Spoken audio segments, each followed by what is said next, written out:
This computer. Okay, so you need to And I press have to that press you've OK. exactly. Okay, I've done Exactly. that. Lovely. Right. So, welcome back, everybody, to the second talk of day two of the Professional English Summit. It is lovely to see you all again. And I am delighted to welcome Lucy Tilney to the summit. Now, Lucy helped to make wildlife documentaries for the BBC Natural History Unit for 10 years. And then she retrained to teach English as a foreign language. And now she runs Bristol Homestay Tuition, offering intensive one-to-one personalized courses in Bristol. Welcome, Lucy. It's lovely to have you in the summit. Thank you very much. Right, well, you've introduced me a little, and I just wanted to elaborate a bit more on what I do. So as Claire said, I host adults who come and live with me, and they stay in my home in Bristol, which is in the southwest of England, and we have short, intensive one-to-one English coaching courses. We have lessons in the morning, we have lunch together, and then every evening we have dinner, delicious dinner with conversation and correction. It's really intensive, but it's really effective and it's fun. And over the years, I've been doing this for over 15 years. And over the years, quite often my student will say something like this. And this is the point at which I'm going to start sharing my slides. Hopefully it will go well, but it may not. So just be kind to me, okay? Right. So we're going to share. Sharing is not turned on. Send request. I have to ask you, apparently. Request has been sent. Is that right?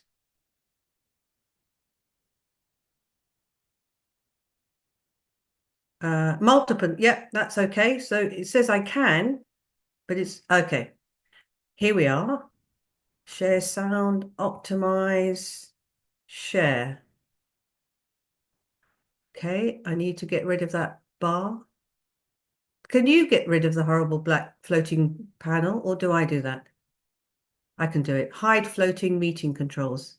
Okay, can I just check that everybody can see my first slide?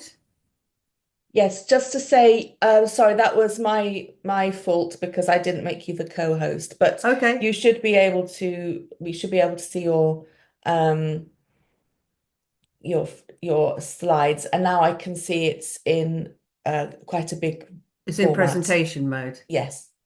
Okay, so hopefully, so that's where we should be. So something that my students often will say is help. It all sounds like one long sentence, which is what I want to talk about today. And it's about understanding English speakers. So, why is spoken English so hard to understand? And I want to show you a couple of things that my students have said over the years. Um, One student said to me, I thought I spoke English until I came to the UK. And another one said, I can read everything perfectly in English, but when they talk, it's impossible for me to understand. Okay, so why is that? That's what I want to talk to you about. So I want to talk about written English versus spoken English. Learning to understand the phonemic to help you with spoken English. I want to talk about the phonological loop, which helps your memory, and awareness of spoken English pronunciation through teaching listening. Okay, and then I'm going to end with some tips and techniques which should help you decode spoken English. Okay, so let's look at some of the reasons why spoken English is so different. Spoken English is fast and messy. Communicating at speed means there isn't enough time to enunciate or pronounce every syllable. Now, Claire and I speak very clearly and we enunciate and we pronounce every syllable to help you understand us.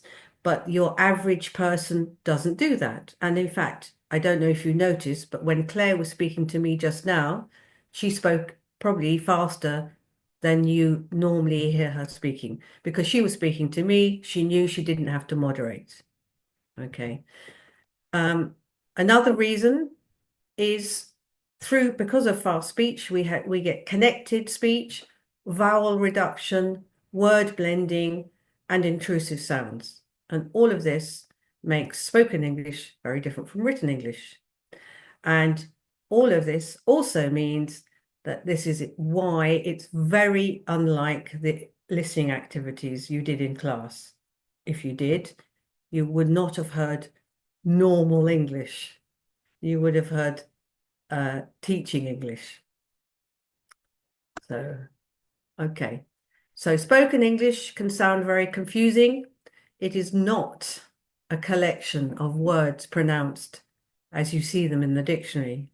In fact, you could run a little experiment and make a sentence and then record the audio recordings in the dictionary and put that together in a sentence, and it would sound very odd because that's not normal speech.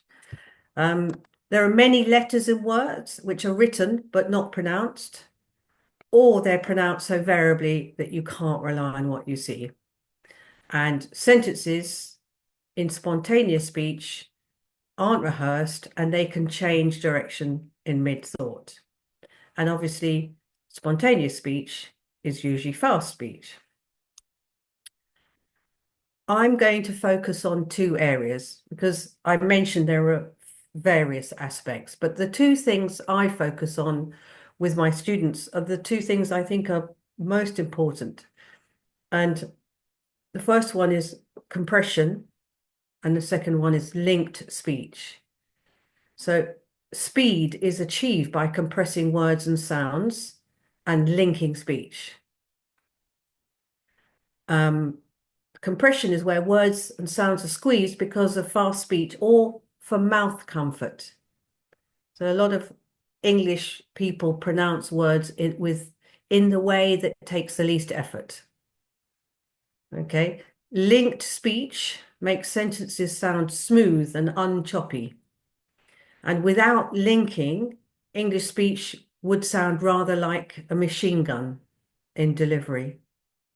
And connecting all these words together is economical and easier in the mouth.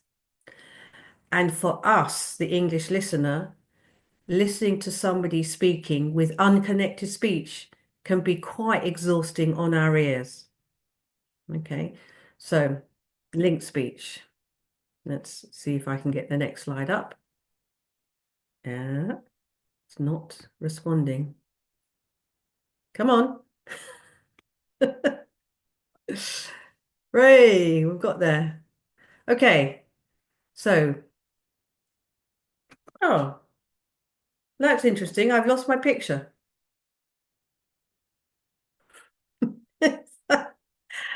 There's supposed to be a picture on this slide of the phonemic chart.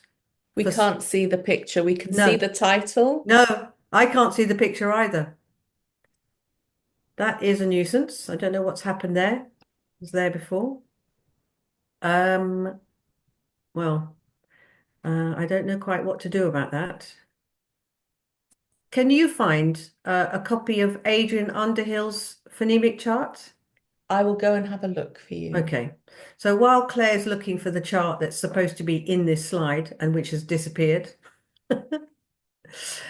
um, this is the phonemic chart is something I use to help my students understand English pronunciation versus spelling.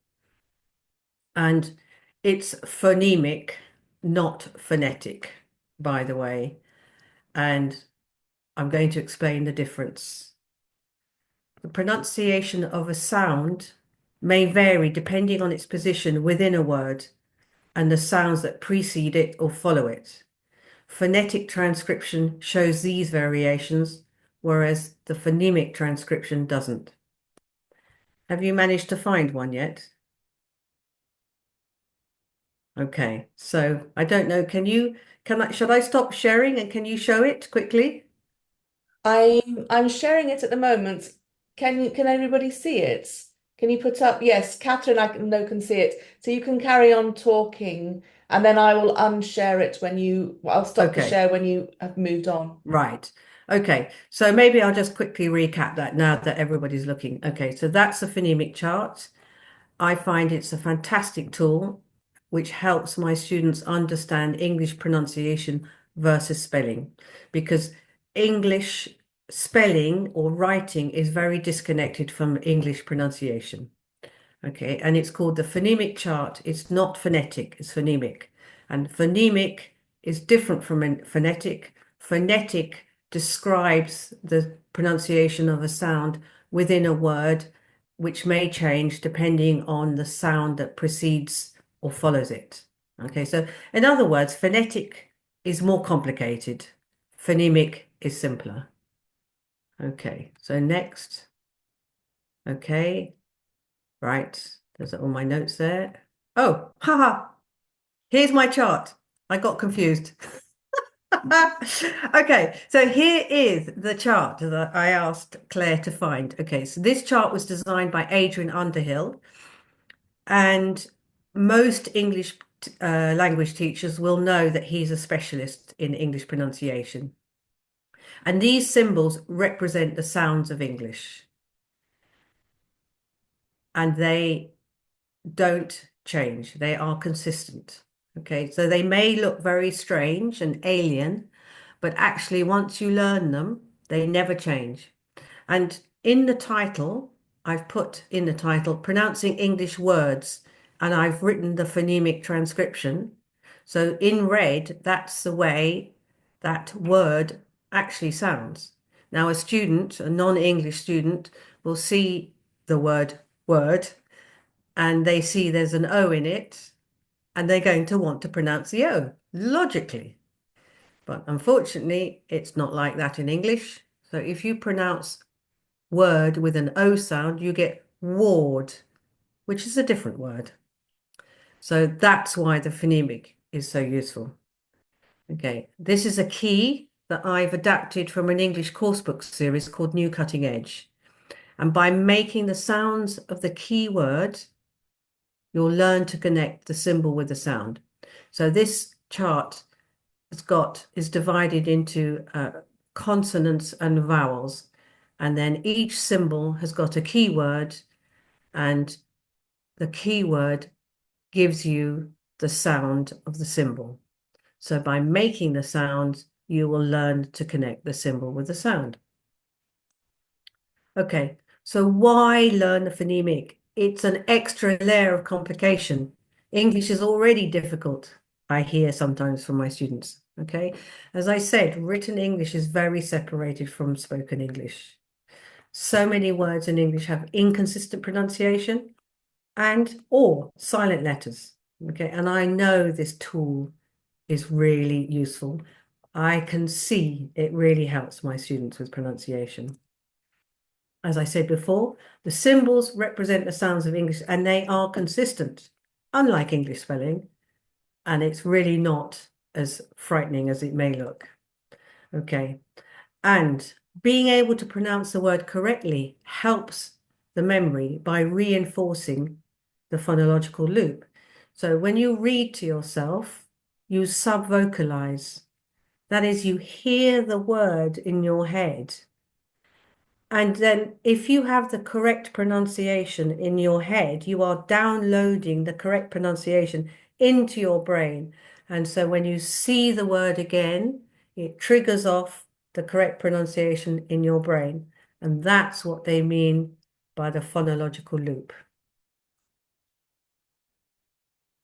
Okay, next, please. Next slide, please. Do you remember that, Claire? No, two main features of spoken English that I focus on, the schwa. Um, the schwa is the most common unstressed vowel sound in English. So learning to reproduce the sound and knowing that it replaces many vowel sounds and unimportant words in English helps you understand what you're hearing. and linked speech. Okay, linked speech, that's the main reason that English sentences sound like one long sentence. You have linked consonant to vowel sounds, and you also have linked vowel to vowel. But it's the linked consonant to vowel sounds that are really, really, I think, more common. Um, so the combination of non-stressed or contracted vowel sounds and linked speech can really confuse the listener. Oh, did I rush past? No, no, that's right. That's the right. Okay, so here are two words that I've transcribed in my own little handwriting. Okay, so for some reason I decided to use adverbs of frequency. So here we have never and always. Both words have got two syllables. I've indicated the main stress on the first syllable by a bubble in the normal writing, and in the phonemic, which is in red, you'll see that there's a small high mark in front of the first syllable in the phonemic. So that symbol indicates where the main stress is in a word that's written in a phonemic. And here's another word. Now, this is a 5-syllable word. The written word starts with the letter O, but it's actually transcribed with a schwa symbol. That's because the next syllable contains a stressed vowel. So the preceding vowel must be unstressed, which is confusing because you, as a non-English speaker, see a word that starts with an O, you want to make an O sound, an O sound, and it's not occasionally, it's occasionally. You'll also see there's a teeny tiny little schwa symbol at the end of the word, and that's when the vowel sound is so reduced, it's not much more than a small breath between consonants. So my examples, and here we are going to look at Lorena's personal vocabulary. This is her whiteboard. She is an Italian events organizer, and she found it difficult to understand English speakers in her meetings. I asked her to collect new words every day, and we first worked on their meaning and translation. Oh, did I jump a slide? No, that's right. Okay, so when my students are decoding, I often have to remind them that the phonemic is about sounds. It's not about letters. And if you have a phonemic transcription of the pronunciation of a word, it gives you a visual memory of the pronunciation, which you can recall when you want to try to remember how to pronounce the word. Listen and repeat can be effective at the time of the repetition, but the audio memory decays more quickly than the visual memory. Okay, so now here is Lorena's board, and this time it's completed and we've added the phonemic transcriptions of her words. Claire, can I just check? Is that clear? And can you see the red transcriptions clearly? Yes. Okay, so I might just stay on this for a tiny moment so that my listeners can see the process. So you can see the words written the normal way with a stress bubble, then it's the phonemic transcription, then we have translation, and then an example sentence with the vocabulary word written in a different color so it stands out. But really, all of this activity is a way to get my students to start looking at the phonemic.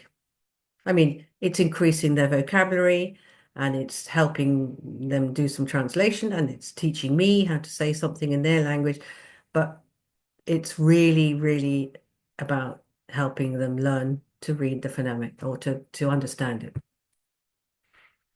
Okay, next slide. Now this is a video. It's a short video of Guillaume, and he's decoding two sentences from the phonemic. And he did this after 4 days of about 1 hour per day. So it took in total 4 hours. 4 hours, not 4 days. Okay. I hope the video works. I hope you can hear it. Congratulations, Guillaume. You are now fluent in phonemic.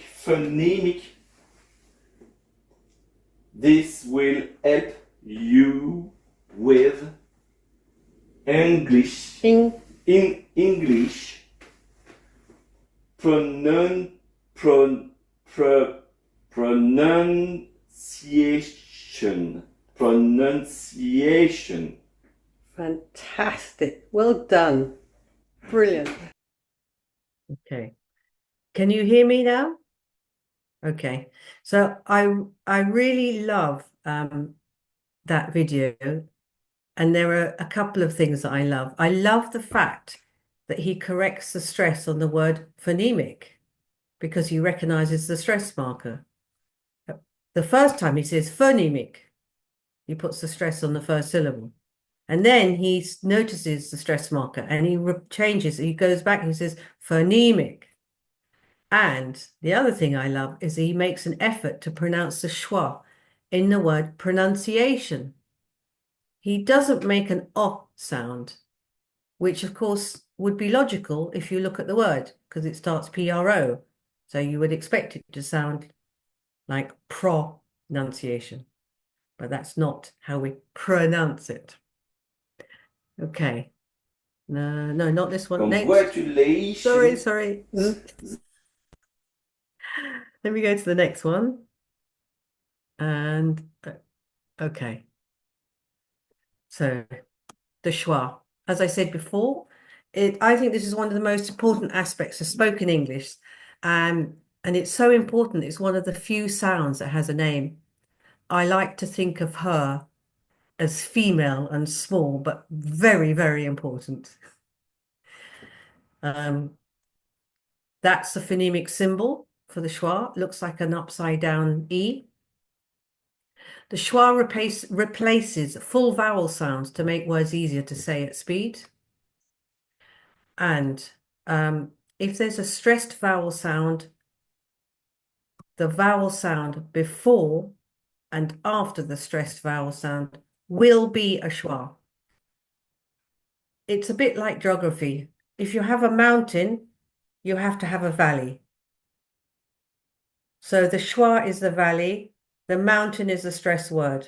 So the next syllable or the next vowel has to be a valley, which is the schwa. So that's the theory of stress, unstress. Okay, and these schwas are often found in function words such as I, are, at, have, of, or, and to.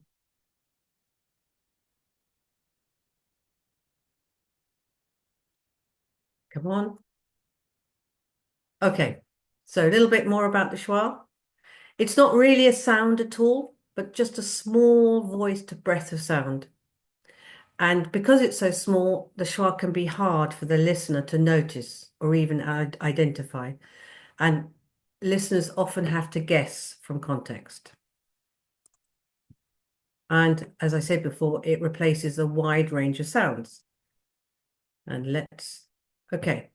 So here we have some phrases. And in these phrases, there are some words that have been replaced with a schwa. So I'll read them to you, and maybe, I don't know if this is feasible, Claire, do you think people might be able to write what they think it is in the chat box? Okay, so the end of the road, the end of the road, like it or not, like it or not. What's the time? What's the time? What can I say? What can I say? So maybe I'll give you a minute or two. Are we getting any answers? Oh, great. Great. So I won't go to the next slide because the next slide has the answers. I'll wait until Claire tells me to move on, and I'll have a sip.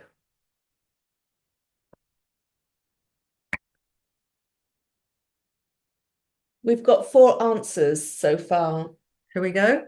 Or do you Yeah. want to wait? Okay. Maybe move on. Yep. Okay. So the answers to the phrases with schwa are the end of the road, like it or not, what's the time, what can I say? So all those different non-content words have been reduced to a schwa sound. So in these 4 phrases, the schwa is replacing of, it's replacing or, it's replacing the, and it's replacing I. So schwa is really anything you like, as long as you don't really say anything. Okay, so next. Okay, now let's talk about linked speech. What is it? In spoken English, words are spoken quickly and there's no separation between the words. For example, want to becomes wanna and going to becomes gonna. Consonant vowel linking means that when a word ends with a consonant and the next word starts with a vowel or vowel sound, the consonant will link to the vowel so that it sounds like the word starts with this consonant sound. We also have vowel to vowel linking, which produces an intrusive sound, such as coffee in this sentence. Sometimes I like to drink a cup of coffee in the morning. Coffee yin, coffee yin. There's a y that's suddenly come from somewhere just to make the transition smoother. Okay, so if you look at the title, why might a non-native English speaker find this confusing? Please wait in here. Okay, so there's an instruction or an invitation. Please wait in here. Please wait in here. Why is this person talking about a tin? That's being misdirected. They are being misdirected because of consonant vowel linking. Okay, so well, let's have a look. Go. Okay, so here is a sentence that I wrote showing linked speech. So here's that sentence. Sometimes I like a cup of coffee in the morning. So you can see where I put the red lines. Sometimes Zai, so that's a consonant, Z, followed by a vowel. Sometimes Zai, so that's linked. And then Leica, so we've got the consonant sound K, followed by A, which is a schwa, obviously. Leica. And then cup of, and then we've got consonant sound P and of, so that's linked. And coffee in, so this is a vowel to vowel linking. The morning. So really, the only words in that sentence that are not linked are the and morning. And if I write that sentence showing the linked speech, it then becomes really clear. So in the phonemic, you can see that says sometimes I, like a cup of coffee in the morning. Oh, what I wanted to say, one more thing, so I'm going to go back. No, not that one, that one. When I transcribed these linked sentences, not these ones, but linked sentences like this, Lorena realized that it wasn't her poor English that meant she couldn't understand the native English speakers. It was because she was being misdirected by the linked speech. And that was a revelation for her. And it was really good for her confidence too, because she felt it was her problem and she wasn't good enough at English. But actually, it was because she was being misdirected by the linked speech. Okay, so some techniques I use with my students. I help you notice the way English speakers speak. I encourage you to imitate these features, which helps you to recognize them. So by doing them, it helps you to recognize them when you receive them. I show you what to do with your mouth and your tongue and your breath to reproduce these English sounds. And some tips. I'm going to leave you now with some tips to help your pronunciation. So the first thing is notice linking. So read scripts and underline where you see a word ending with a consonant followed by a vowel. And underline vowel reduction and schwas in a different color. And then listen to your annotated script and repeat. Stop after each sentence and see if you can reproduce the sound exactly. And try to link when you speak English. It will help with your listening. And use drills and chants so that your mouth and tongue get used to reduction and linked speech, and you create a sort of motor memory in your muscles. And that's it, really. I'm at the end of my talk. Are there any questions? I guess you could put them in the chat box. Would you like me to come back into the main room? Could you just go back to those tips again? Because I was Yes. busy writing these ones. Yes, Yes. thank Okay. you. Just to give people a chance to look at these really fantastic tips for pronunciation. Great. That's a good Okay. idea. I was so excited about getting to the end. We have had some really interesting questions as well. Oh, good. Yeah, so if everyone is finished with this slide, did you want to show your final slide again, Yes, Lucy, and I just will. Hold on a second. Well, now I've got cream on my hand. Okay, so that's in fact that's in the pub behind the bar. That's Lorena, and next to the picture next to her is Noemi, a French girl who lives in Lisbon in Portugal, who needed to improve her English. And there's me with my phonemic chart, my little obsession. And finally, there's a little bit about me and what I do.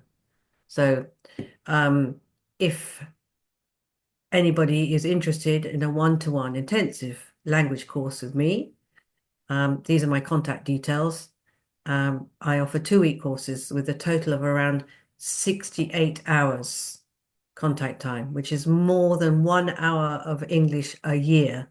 So you'll get over a year's worth of meaningful English, which will transform your English. You will see a noticeable improvement in your spoken English, and you will learn to understand English people. perfect. Thank you so much. I'm putting your links in the chat. So if anybody wants to contact Lucy, we've got her LinkedIn, her link there for LinkedIn. So if you are on LinkedIn, you can connect, and also her email. Okay, so Lovely. let's see. How do I get back to you? You Am just I need to stop the share. It's okay? the red button right at the top. Well, I seem to be out. Where am I? I'm lost. Okay, so what I can Hold on. do, No, that's no good. Um, I somehow got myself out, but not back into the sharing bit. Oh, hold on a sec. Post attendee, that's no good. okay, what I can try and do, hold on a second, Lucy, if Oh, I don't want to leave the meeting. I can, no, no, no. I can withdraw your, oh no, we're all lost. Have I broken it? You maybe have broken it. Oh dear. Um, let me Let's see see. what I can do. Uh, da, da, da. What If happens I if I? make you co-host again, Yeah. what you can do is go up to the top where you see stop share, and Mm, you can stop the share there. okay. Have you found stop share? Well, all I can see is the little thumbnails down the side. Maybe let me just make that big. Is that? Ah, That's what had happened. I Okay. had just minimized it. No. Share. Oh, it's offering me the chance to share. So am I still sharing? Yeah, you can see something. So if you share again and then Okay. unshare Okay. And then and then unshare it. share. And then it's not really offering me the one. Oh dear, sorry about this. What if I just do that? Am I Okay. still sharing? You are still sharing. I don't know if I I can't. can. I'm going to be in your summit forever. No, well, no. When the You'll never get rid of me. let's see if I Hold can on. do anything here. No, I don't know what I've done. It's not offering Okay, hold me. on a second. I've done it for you. There you are. Phew, you're out. You're I'm out. out. Okay, right. Way. Oh, yes. It's tricky, everyone. The Zoom is tricky. Right, but we have got some really, really lovely questions. Oh, Masura says, "Can I ask you a question?" Yes, please put your question in the chat, Masura. Um, right, I want to go first to a question from Sene. Actually, Sene's got some lovely questions.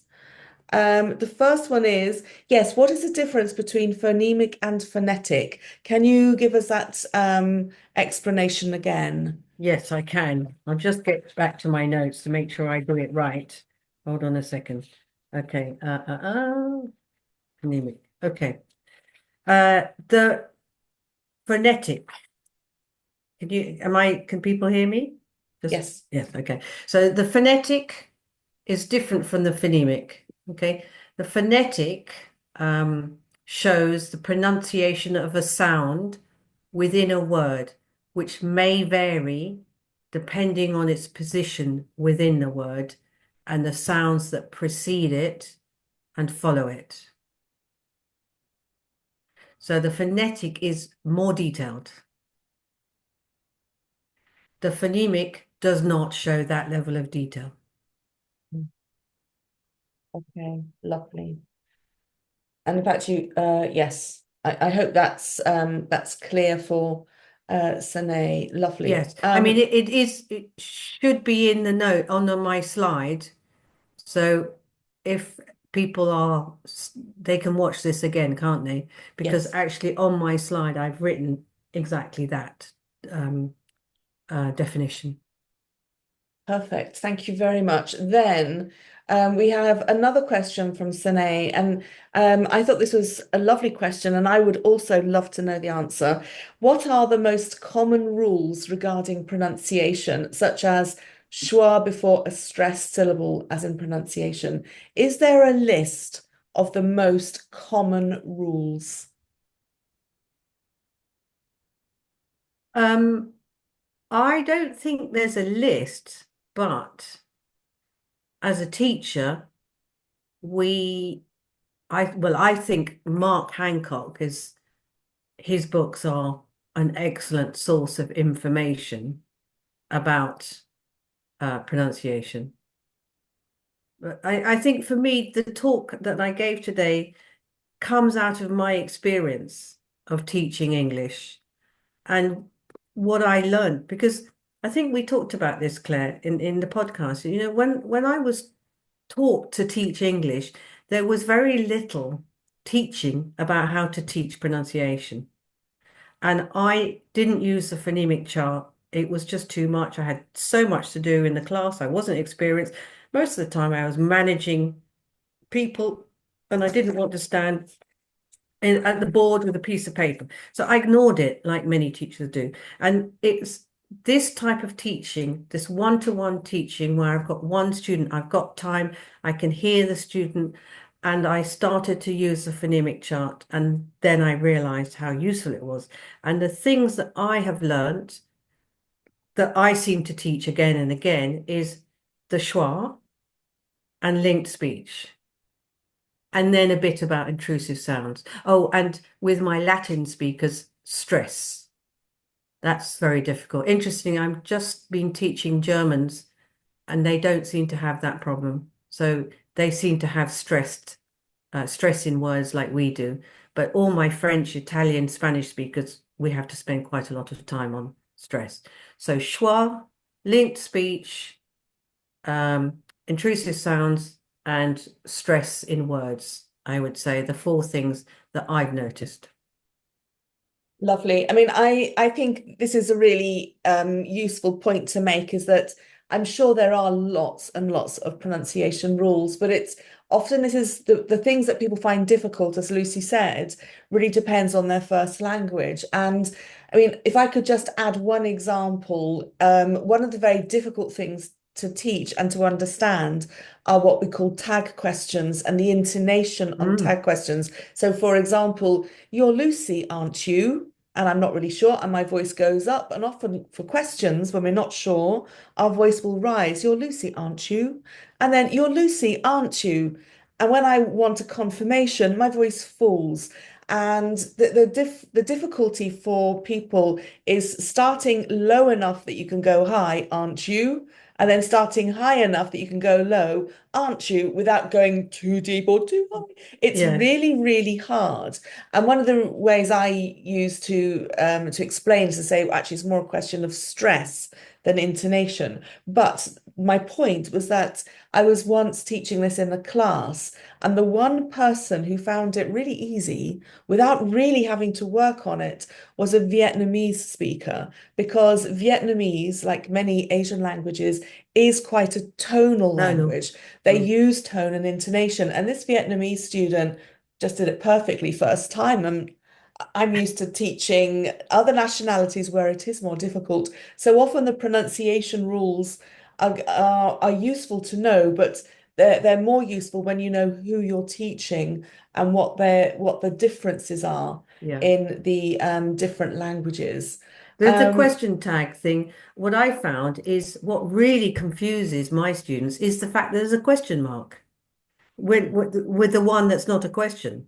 So I have to tell them to cover the question mark with their finger in order to get them not to go up, because their brain is so trained to go up into the interrogatory tone at a question mark. Yeah, that's a good point. Yes. Hide what you can see. Yes. Right. We have some more questions, Lucy. Do we make a difference in connected speech depending on whether we use everyday language or whether we're giving a presentation or using a more formal way of speech? So is connected speech dependent on the type of speech it is? I don't think so. I I think that formal or informal English will still be connected. It might not be so compressed. It might be slower and better articulated, but I think it will still be connected. In fact, if you listen to Claire and me right now, we're speaking fairly slowly, fairly well, but I think we're still linking. Yeah. Yeah, I mean, definitely you get more of it as you speak faster. Yeah, You go faster and faster and faster and faster. You can't even hear the and yeah, between faster. yeah, It becomes a mm. yeah. But yes, I would agree with that. Okay, here's a question from Masura. When we teach any child for the first time, which way can we start? With phonetics or phonemic or letters? What language are we starting with? I mean, I think when we learn, are we talking about learning our own native language, do you I'm not think? sure. Maybe this is teaching Or is children. it I'm teaching not children sure. English? Yeah. I think I'm not quite sure about the premise of that question. Might need some clarification. But I mean, for our own language, we absorb the pronunciation just through hearing it. Okay, so he's teaching English, or she, sorry, he was teaching English. So remind me of the question now, When please. we first teach a child, are we going to teach in letters or in phonemics? That's a really good question. I think conventionally, most teachers would teach letters and they wouldn't be teaching phonemic, but I think it would be really effective and helpful for children if they learnt that the phonemic way first. I can actually add something here because my sister is a primary school teacher teaching children age 6. So they are just learning how Mm. to read and write English. And they teach phonemic as well. They have the phonemic system. Um, guess what causes most problems for English children reading and writing English? So often it's their first language. What causes the most difficulties in reading and writing? Exactly the same difficulties as everybody else. So OU, should, could, would Or causes through. problems. Through and thought. So that OU. So Yeah. what And everyone cough. finds, all of these, saw. Rough. So, saw, I saw it and it is saw. Yeah. Said, SAID is written SED. So Yeah. exactly the same problems children have as we have Yeah. with the spelling. So we just Another, had to learn to memorize those spellings. So I sort of remember just learning, just yeah, memorizing them. that's what they do still in schools. They have, Hmm. I think, 200 keywords to learn, 200 common words, 200 not so common words, and it's all memorization. Okay, here's a question from Sarah. How to correct a repeated mistake which has been corrected 1,000 times, like the word those or hospital? Okay, well, my answer would be write it in phonemic. Write it in phonemic, get them to read it in phonemic, get the phonological loop going on the pronunciation of that word. But I think I mean, why would hospital be different? Sarah, am I right, is based in Argentina? Is that right? Or France? I think Sarah's in Argentina. Okay. So I don't, oh Yes. yes, Argentina. Okay, because I don't think Spanish people have a particular problem with the H, but I mean French people do. French people never sound the H. But I mean you can understand hospital. It's adequate. I think, yeah.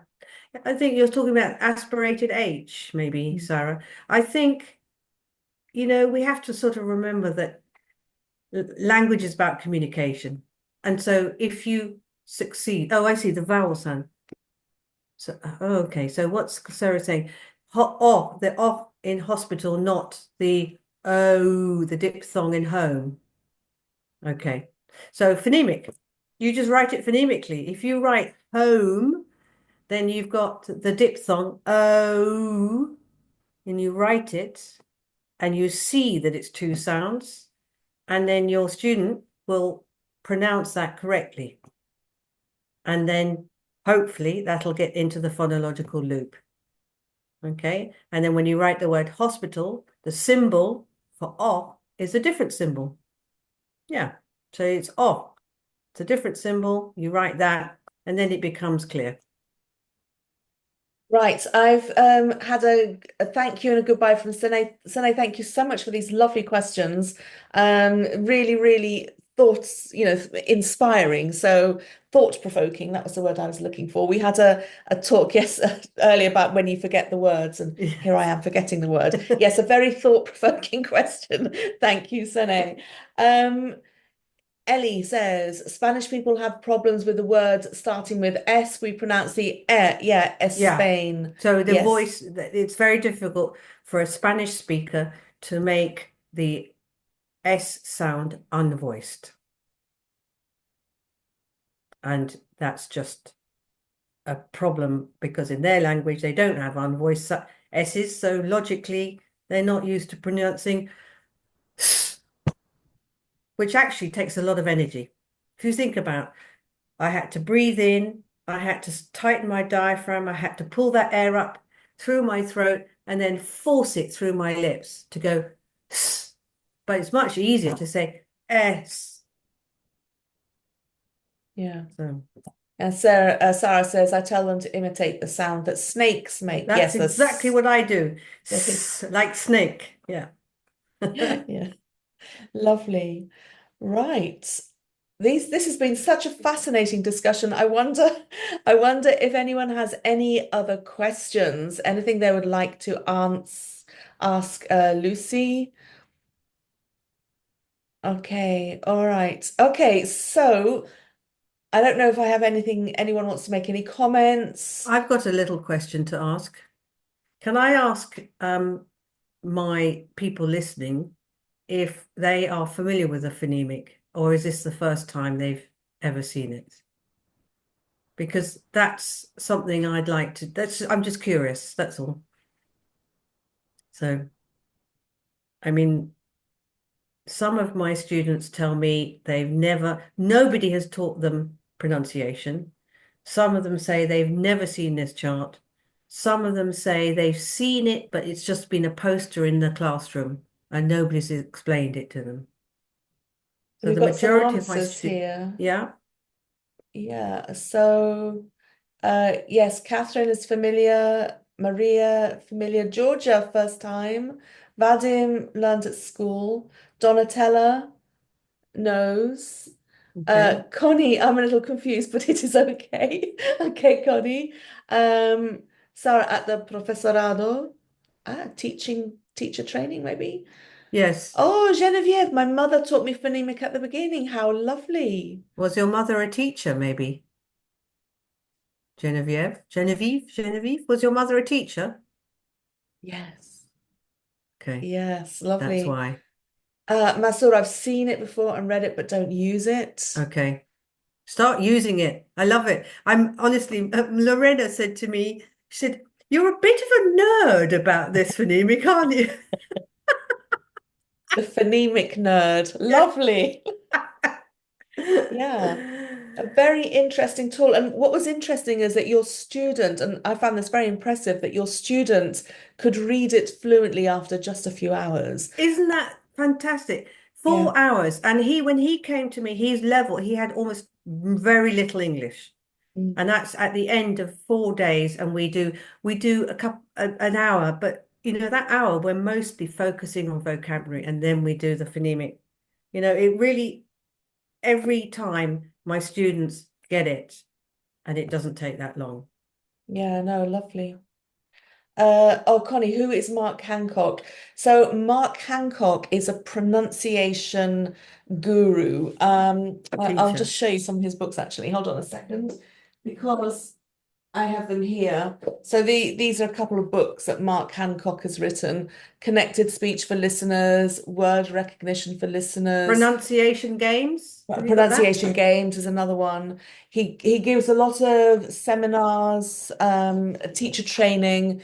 Him and Adrian Underhill are two of the big pronunciation names, shall we say. I'll type in Adrian Underhill for you as well, Yes. because You can he's go online and see videos of Adrian Underhill giving seminars and explaining pronunciation. And one of the they're both of them really nice people as well, aren't they? I haven't met them. I know you have. Well, I haven't. I haven't met Adrian, but I haven't met Mark, but I've been on a training course with them and they're just Yeah. like decent, nice people. Very, very nice. And it was Adrian Underhill who said something which for me just makes all the difference. So he said that pronunciation is physical. That's all Yes. it is. It's not some sort of like only some people can do it. Everyone No, can do it because it is a physical it's a knowledge of motor where the skill. sounds come from. Yeah, it's a motor skill.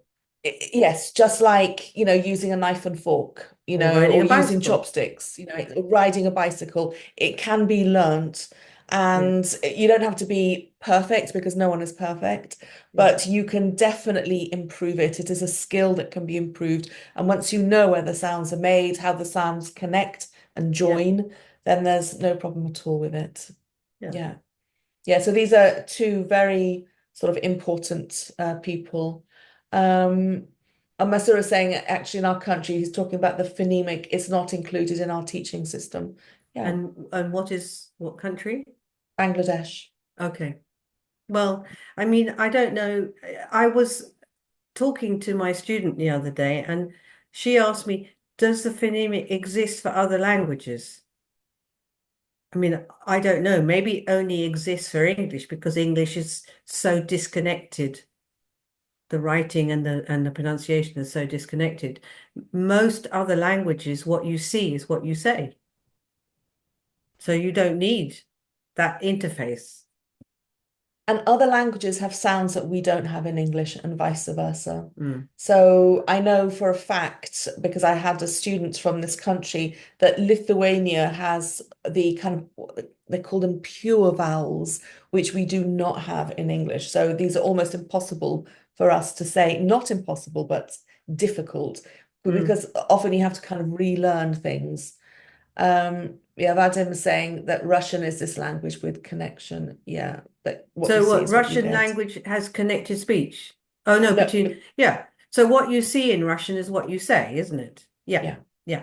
And I think that's the same with almost, I mean, every other language. It's English that's mad.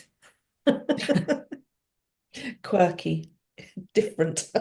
Yeah, lovely. Fantastic. Do we have any other questions, comments, anything else you'd like to ask Lucy while we have her in the summit? Anything you'd like to say? Okay, all They've been right. struck dumb. So I would just like to say, oh, for the person who asked for it, I put the link to the podcast I did with Lucy in the chat. But I would like to thank Lucy so much for her time today and in explaining those amazing links between how you listen, how you pronounce, and importantly, how you remember. So that link between listening and memory, which I think is so important because it will help us in the future as well. Obviously, if you can remember how to say it, then your pronunciation is going to improve so much. So yes, thanks, Georgia. Thank you for saying thank you. Lucy, it was wonderful. Thank you very much indeed. Lots of thank yous. A quick question from Sarah, is shadowing a good technique? Yes, that's one of my tips, which was read the script and try to repeat it exactly. That's called shadowing. Lovely. You are a fantastic teacher, Lucy. Oh, Fantastic who teacher. said that? This is from Masura. So Oh, thank you thank very you much, very much. Masura. Okay, wonderful. Thank you so much, everyone, for coming. Don't forget, at 6 p.m. today, we have the talk by Christine on how to use your strengths as a speaker of other languages in job interviews. And that is really a must. If you are ambitious and you've got a job interview coming up, please come along today at 6 p.m. Once again, Lucy, thank you so much indeed. I will put the recording up for everyone and send you the email tomorrow. I've got a lovely saying in Spanish, which I can't even hope to pronounce. Muy We buena say in onda. Spanish, thank you. Muy buena onda. Onda, isn't that wave in Spanish? I don't know. I can't remember. Is it? But I've also got a gracias. I Okay, can do. we can understand that. But Thank you. I thought ondas were waves, but maybe I'm wrong. Is that right, Sarah? She's writing to me She's there. Good. writing Yeah, something. yeah. Okay. She's Because she's writing an I think, explanation. if I remember rightly, ondas, I think, are waves. So very good wave, but I'm not I sure think what it's a that wave means. wave. No, I think it's as in the sea. Maybe it's like buon proseguimento. Oh, yes, but the The meaning meaning's is not right. Okay. All right. okay. Lovely. So it's literal. Thank you so much for everyone who've given up your time. Oh, And good yeah, it mood. means Good good moods. vibes. Lovely. Good vibes. And thank you so much again, Lucy. Fantastic. Okay, well, good Thank luck for you. later. I won't be able to join you, but I was planning to come to the party. Come to the party at I'm always six up for a o'clock on party. Friday. We have a party. Yes, the Okay, final party. Lovely. excellent. See All you all right. later. Thank you so much. Bye bye Thanks for very much, now. everyone, for coming. Been Bye nice to bye. meet you. Bye bye.